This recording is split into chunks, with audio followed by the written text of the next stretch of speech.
Well, I've always enjoyed hunting ever since I was little, you know, even if it was just driving around with buddies, shooting coyotes and stuff, but I always enjoyed it. Like, a lot of people are like, oh, after you pull the trigger, it's all work. For me, it's all fun, you know? So I just enjoy it. I've always enjoyed it. Started guiding for some other outfitters and stuff, and everyone's like, man, you might as well just do your own thing. So I was like, well, so I ventured out and started my own business. When did you start that business? How many years ago was that? 3 years ago. Yeah. So you're 20 years old starting. Mm-hmm.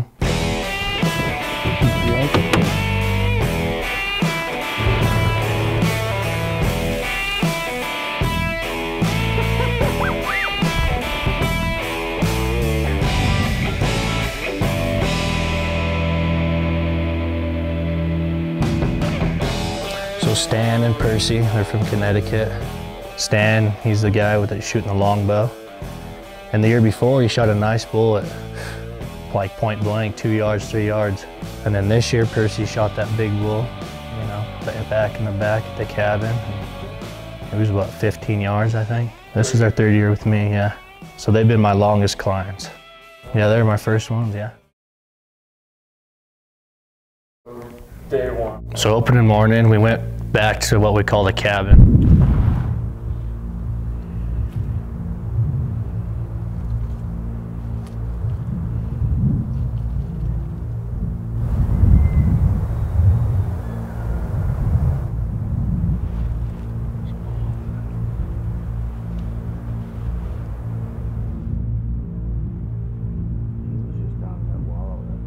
We found 2 bulls working their way up the bottom. So when they got in the trees, we checked the wind and slipped down and tried to make a move on them.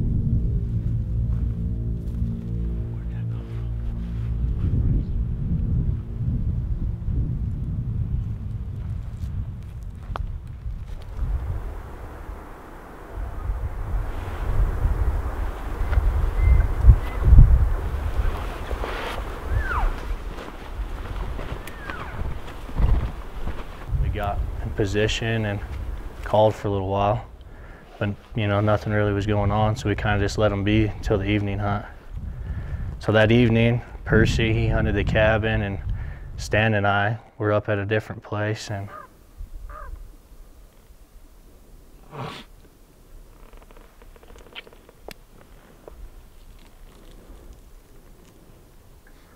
we had 5 or 6 bulls going crazy.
A person doesn't know until you're there. Like, you can tell everybody about it and explain to them, and they're like, oh, that's cool, but until you're there and see it and get to hear like how loud they are, and it's incredible, you know.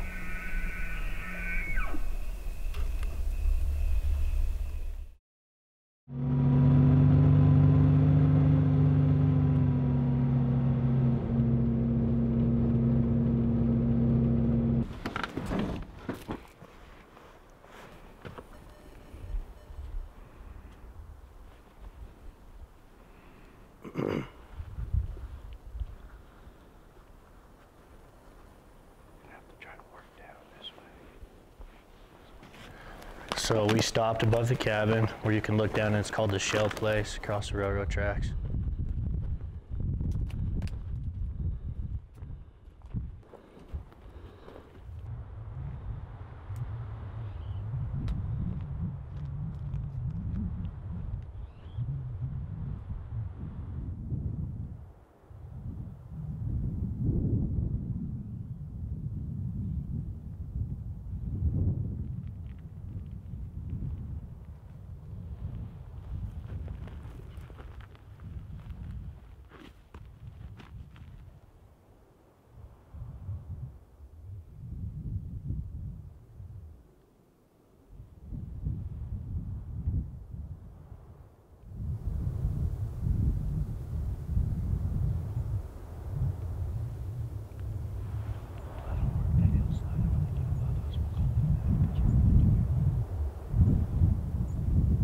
We got to a spot, I thought we were pretty close to where they were coming up. So I told Stan to stay back, and so I crawled up there and I located the bull and I talked to him a little bit, and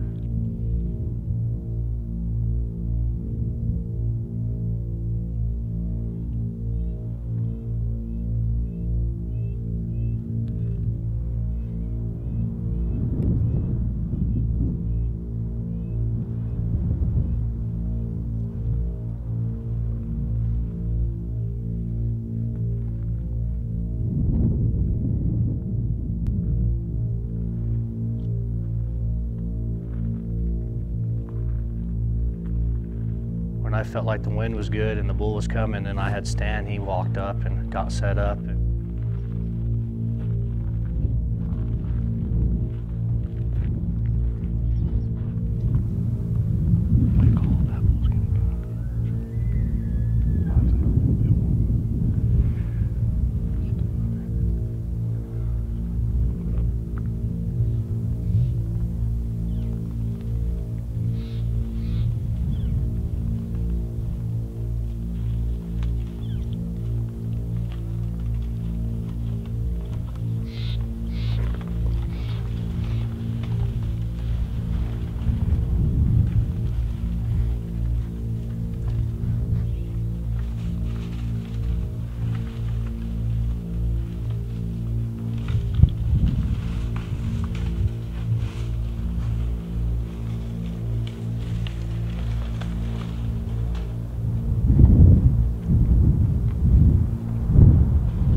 So me and Stan were set up, and we could hear some elk bugling and stuff, but they just weren't gonna be in before dark. So I told him, I was like, hey, let's go check out another spot.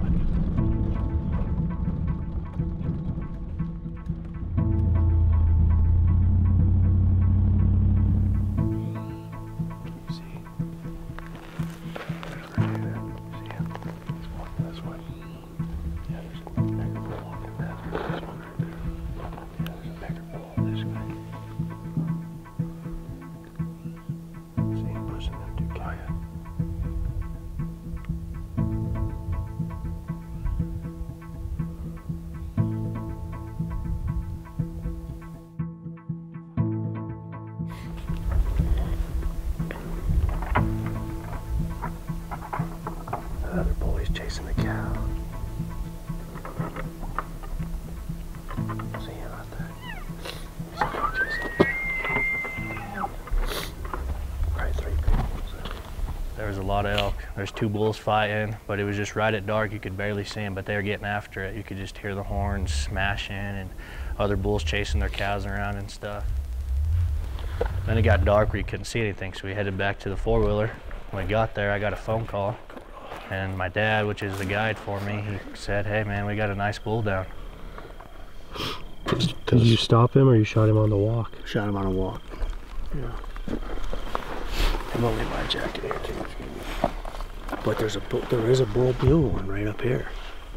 But all the bulls ran the same direction, and something fell and was thrashing in there. It was dark, so we put headlamps on and worked our way up through there. And There he is, boys. Got him. Is that the one we saw this morning now? Yeah.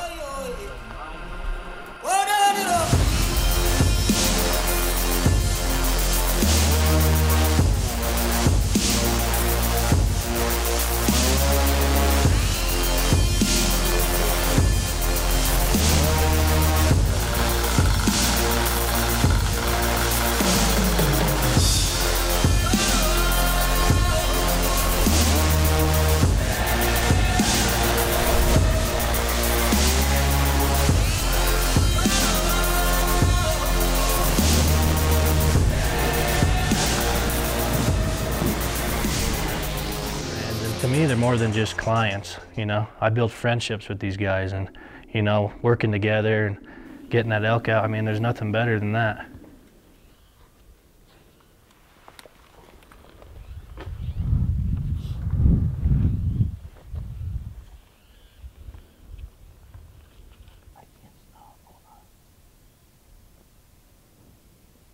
No, the bull that's one's behind them.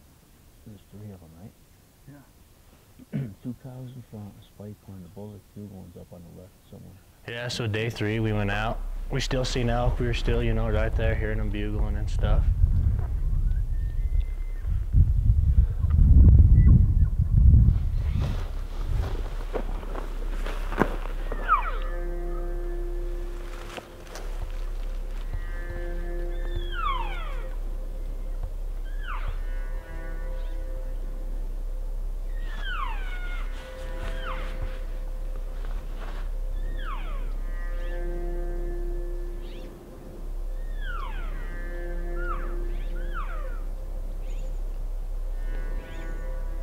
That's just how it goes some days, you know. If you're not at the right place at the right time, the wind's not right, there's no sense in pushing on them and spooking them out of there. At the end of the day, whether he's at 5 yards or 500 yards, they're still in the action, you know. They still get to watch that elk and talk about it, and we get to make, like I said, make a game plan.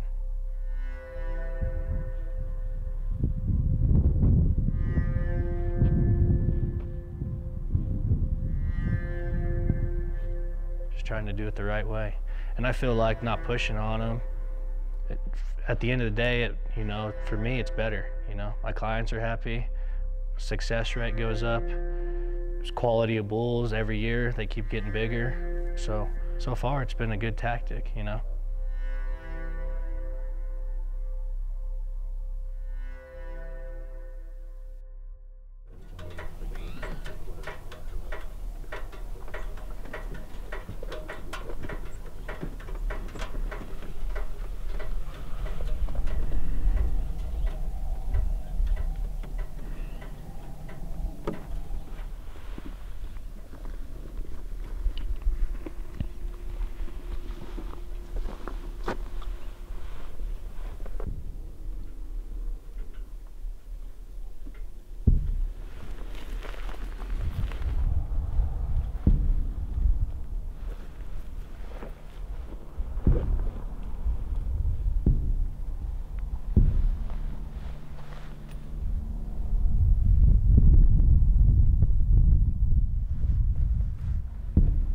Day 4, I mean, it was probably the best day we had.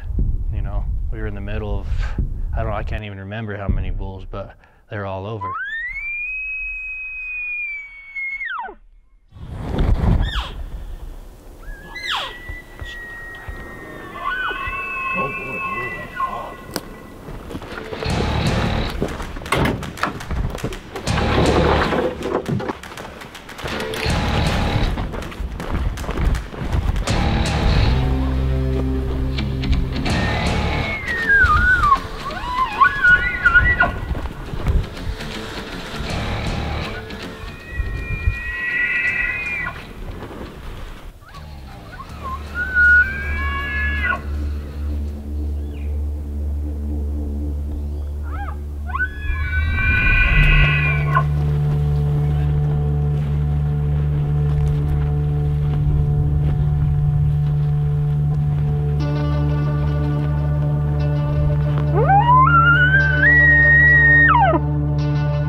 Stan turned around and this bull's coming, and he's like on a beeline right at us.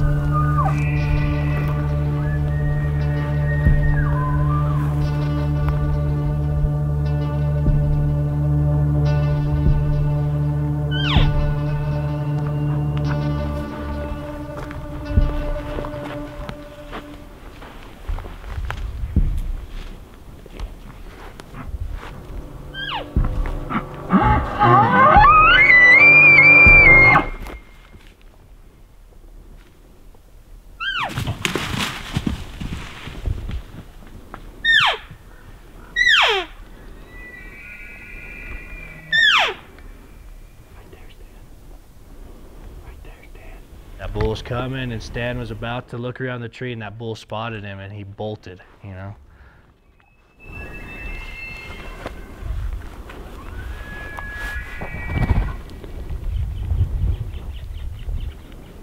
Which the hunt wasn't over yet. I mean, we still were working bulls, so we got in there, worked in another bull.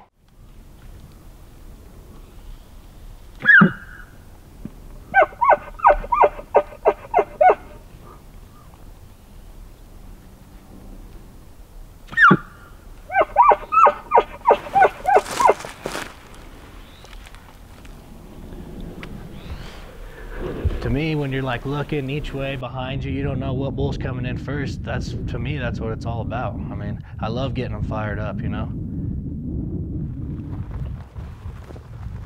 The elk were kind of down in the bottom where we, you know, it's tough to get to them because of the wind and it's so open, and they were kind of already ahead of us. And that'll happen sometimes. I mean, them elk will move right before dark, or sometimes they'll move 2, 3 o'clock, you know? I mean, they got a mind of their own.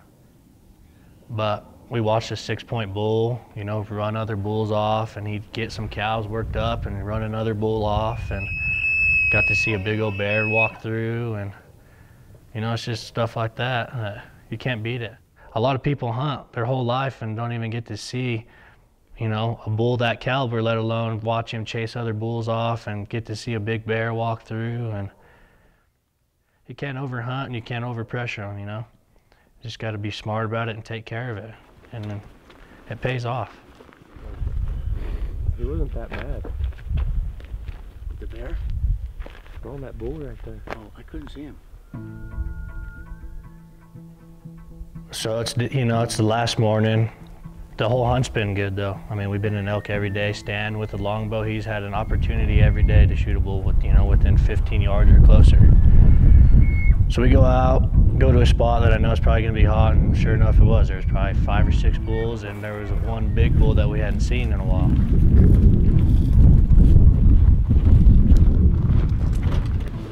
So I know where they're headed. We try to cut them off and get around them, which we met them right where they were coming to the top of the ridge. And there's a big open meadow there.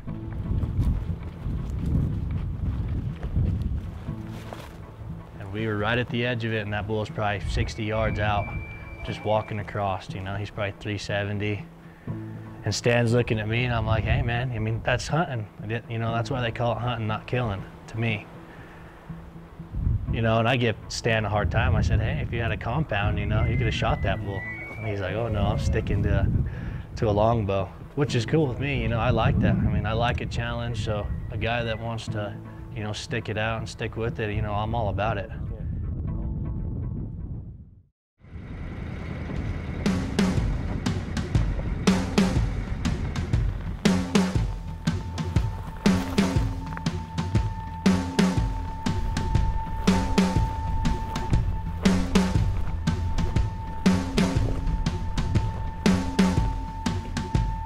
It was one of them nights they were going to wait till probably dark to start moving.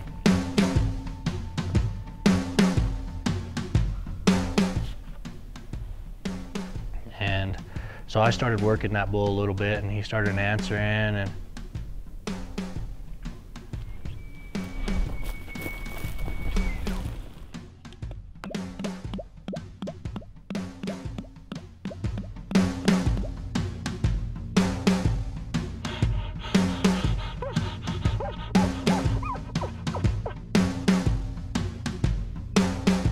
I get stand set up in a pretty good spot where I know the elk are gonna come through.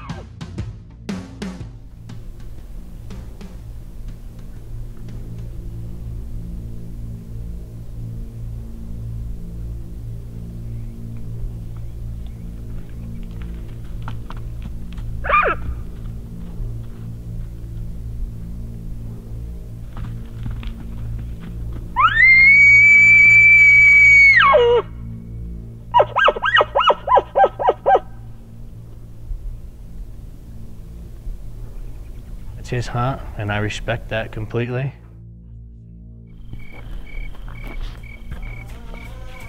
He appreciated it. I mean, he told me that's the best hunt he's ever had.